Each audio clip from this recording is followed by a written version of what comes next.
Mesdames, Messieurs, bonsoir et bienvenue dans cette édition d'information. Les acteurs de la société civile, à savoir Moussa Changari de l'association alternative Espace Citoyen, Michael Zodi Moudi Moussa et Habibou Soumaïla de la campagne Tournons la page, Niger, Munkaila Halidou du SINASEB, ainsi que le président du syndicat des commerçants importateurs et exportateurs et grossistes du Niger, El Haj Sani Shekaro, vont passer leur 46e nuit de détention dans les maisons d'arrêt de Tillabéri et de Niamey. Ils ont été tous interpellés à la suite de la manifestation pacifique contre le détournement de plusieurs milliards au ministère de la Défense nationale le 15 mars 2020. Depuis leur arrestation, des voix s'élèvent au Niger et à l'international pour exiger leur libération. Tout d'abord, retenez que depuis quelques jours, une forte chaleur s'abat sur le pays. Selon les services de la météorologie, le mois d'avril est une période de forte chaleur. Cependant, avec un peu de chance, des précipitations seront enregistrées dans les jours à venir. Généralement, le mois d'avril-mai, ce sont des mois qui sont très chauds et il peut y arriver un certain nombre de phénomènes météorologiques qui vont encore intensifier cette chaleur. Et donc, à partir déjà du 28 avril 2020, nous avons enregistré une température maximale assez élevée. Déjà, le 28, il s'est avéré qu'à partir du 28, il y a ce couloir-là qui est là, que vous pouvez voir, les fortes températures, n'est-ce pas, qui risqueraient de persister pour les prochaines 72 heures.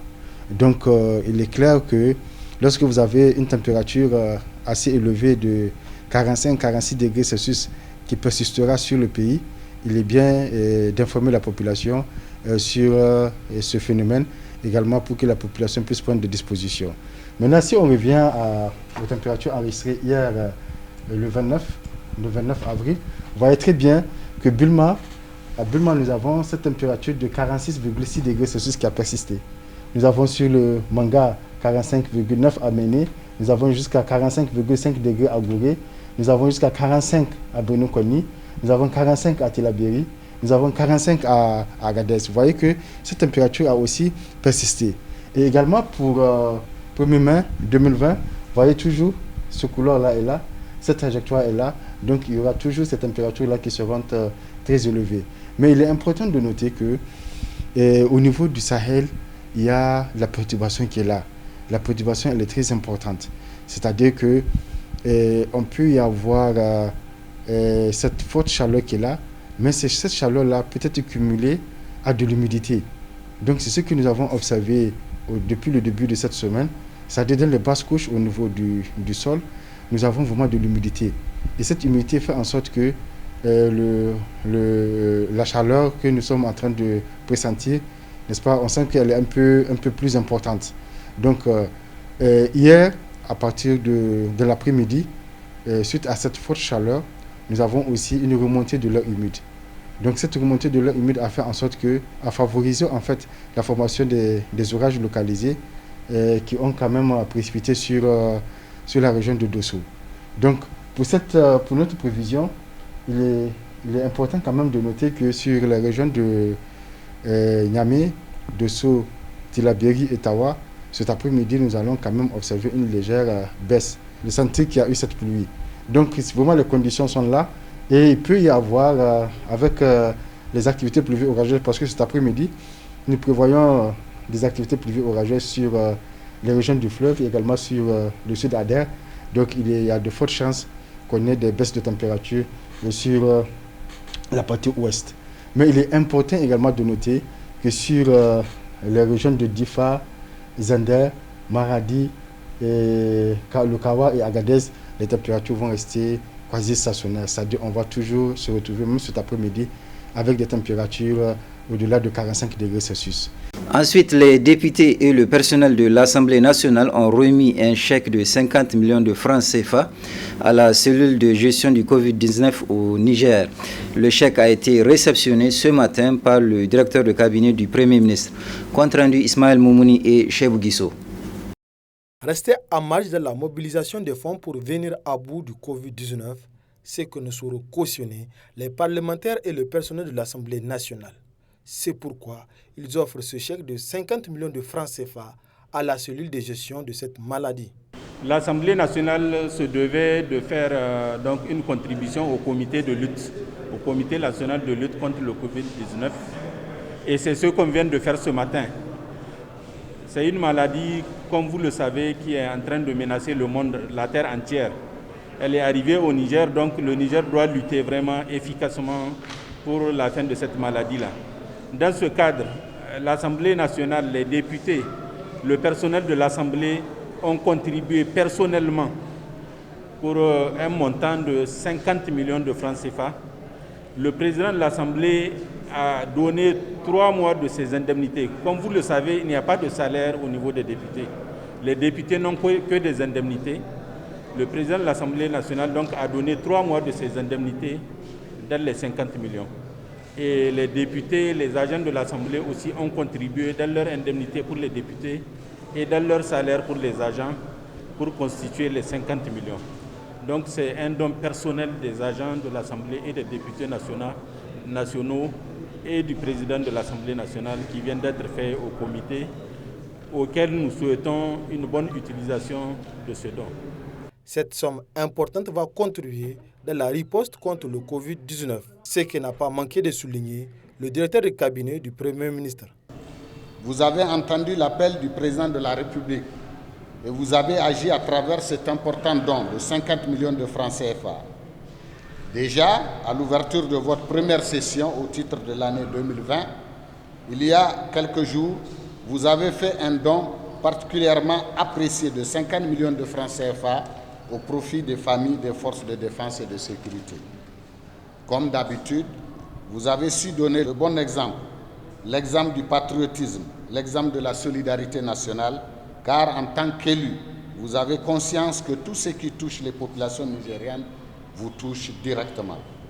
Je voudrais enfin vous assurer que ce don sera utilisé à bon escient, conformément aux hautes instructions du président du comité interministériel. Selon le ministère de la Santé publique, à cette date, on compte plus de guéris que de patients. À cette cadence, la fin du Covid-19 au Niger n'est pas si loin si les gens continuent à respecter les mesures barrières. Relativement à la lutte contre le Covid-19, les structures des scolaires nigériens ont adressé cet après-midi un message à l'endroit de tous les scolaires en les appelant à observer rigoureusement les gestes barrières pour arrêter la propagation de cette maladie.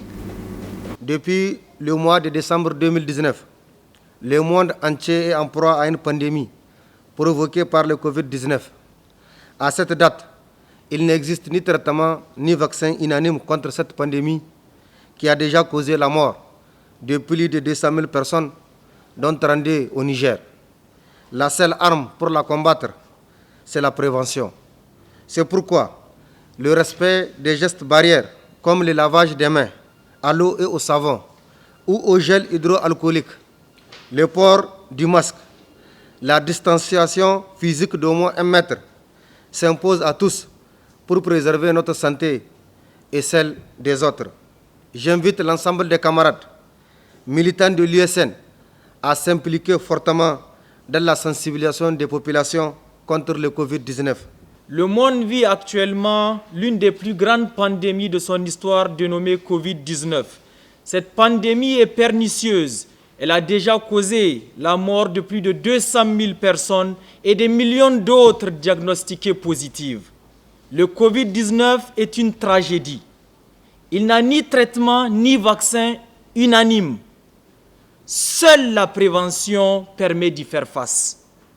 En tant que jeunesse estudiantine, cette crise qui est à la fois sanitaire, économique et sociale nous interpelle. Elle nous appelle à plus d'action, plus d'engagement pour la combattre. Nous y arriverons en observant rigoureusement les gestes barrières qui sont par ailleurs des gestes simples à la portée de tous. J'invite tous les camarades de la grande base de l'ENUN à s'impliquer fortement dans la sensibilisation des populations contre le Covid-19. Le Covid-19 est une réalité. Depuis le mois de décembre 2019, le monde entier est en proie à une pandémie provoquée par le Covid-19. À cette date, il n'existe ni traitement ni vaccin unanime contre cette pandémie. La seule arme pour la combattre, c'est la prévention.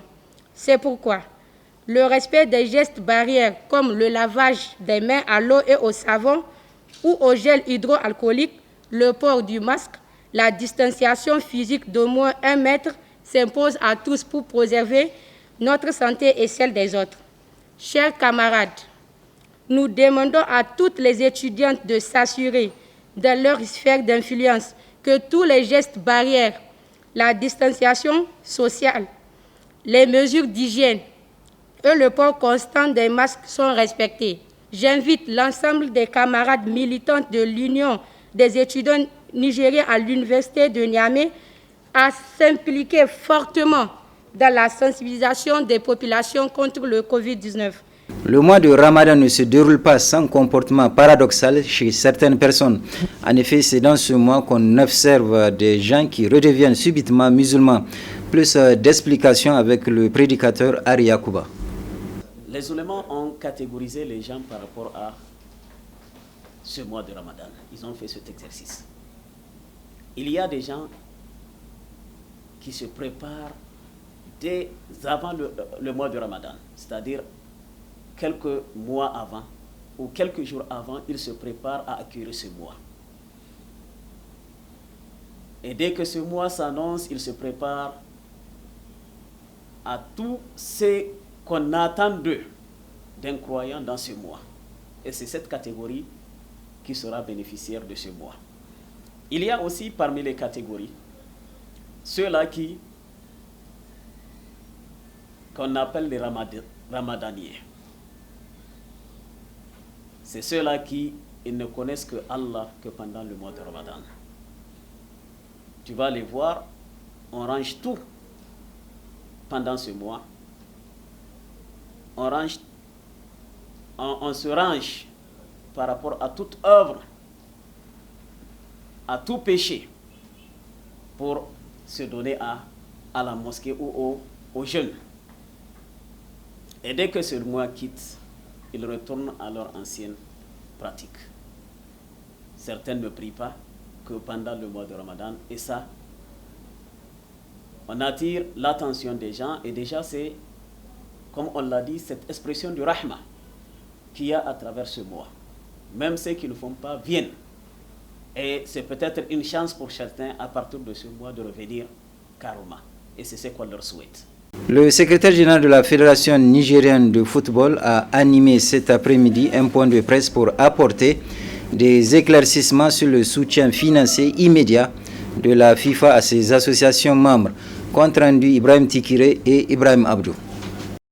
Lever des équivoques autour de l'annonce faite par la FIFA pour débloquer dans les prochains jours l'ensemble des fonds opérationnels dus aux fédérations membres pour les années 2019-2020. Tel est l'objectif principal d'un point de presse tenu ce 30 avril 2020 au siège de la Fédération nigérienne de football FENIFOOT. Il s'est agi pour le secrétaire général de cette institution de recadrer les paramètres de ce soutien immédiat de l'instance mondiale du football, diversement apprécié au sein de l'opinion sportive nationale. La FIFA aurait versé, selon ses allégations, 300 millions de francs CFA à chaque fédération dans le but d'atténuer l'impact du Covid-19. Je voudrais tout de go affirmer que cette allégation est tout simplement mensongère. Elle crée, comme il faut s'en douter, le buzz avec son lot d'accusations gratuites, infondées, de conjoncture et de spéculation. À l'heure où je vous parle, et je suis formel et catégorique, nous n'avons reçu aucun fonds de la FIFA ou de n'importe quelle autre institution rentrant dans ce cadre. Je voudrais préciser que la FIFA a effectivement, par l'intermédiaire de son président, M. Gianni Infantino, pris d'importantes décisions pour effectivement amoindrir les impacts négatifs du Covid-19 qui créent des graves difficultés financières aux associations membres, c'est-à-dire les fédérations nationales. Ainsi, il a été décidé de débloquer la deuxième tranche des coûts opérationnels de $500 000 US dans les prochains jours, au lieu d'attendre le début du second semestre 2020, c'est-à-dire juillet, au profit des fédérations. Je reprécise encore, dans le cadre de leurs coûts opérationnels. La FIFA l'a annoncé officiellement. Les fonds annoncés par la FIFA et les fonds entrant dans le cadre du programme Forward ont également été clarifiés par le secrétaire général de la FENIFOOT. Slimane Mohamed a expliqué qu'il n'y a pas de nouveaux fonds comme beaucoup le pensent. Il y a un règlement qui régit nos relations avec l'instance financière en ce qui concerne justement ces coûts opérationnels. C'est le règlement du programme Forward. Ce règlement a été édité pour justement permettre aux fédérations, à travers un ensemble de règles bien précises et de procédures bien élaborées, pour permettre aux fédérations d'avoir accès à un certain nombre de fonds pour leur permettre de gérer le football, de gérer au quotidien le football. Et ce règlement prévoit $1 million par an. De tout temps, en fait, la FIFA a toujours voulu aider les fédérations pour les rendre un tant soit peu, pour leur permettre de faire face à leurs charges. Parce que la gestion du football au quotidien est très difficile. Donc ces coûts opérationnels permettent donc aux fédérations de gérer le football. Et cette solidarité de la FIFA est agissante d'abord donc à l'endroit des fédérations, qui sont ces démembrements, mais il est également prévu une ouverture au niveau des autres familles du football, des autres acteurs du football. Et la FIFA a actuellement envoyé une étude, des analyses, pour qu'on lui fasse le point des différentes pertes que nous subissons, pour voir dans quelle mesure elle peut aider. Donc actuellement, c'est à l'étude des études, c'est à l'état d'études et d'analyse, pour quand elle aura justement ces analyses, elle va faire le point et elle va décider ce qu'elle va pouvoir envoyer afin de soutenir la communauté du football dans sa globalité.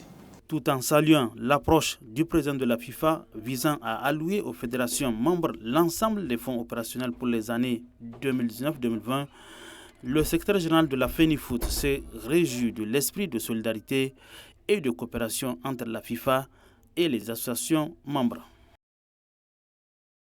Ce journal est à présent terminé. Merci de l'avoir suivi et je vous souhaite de passer une excellente soirée.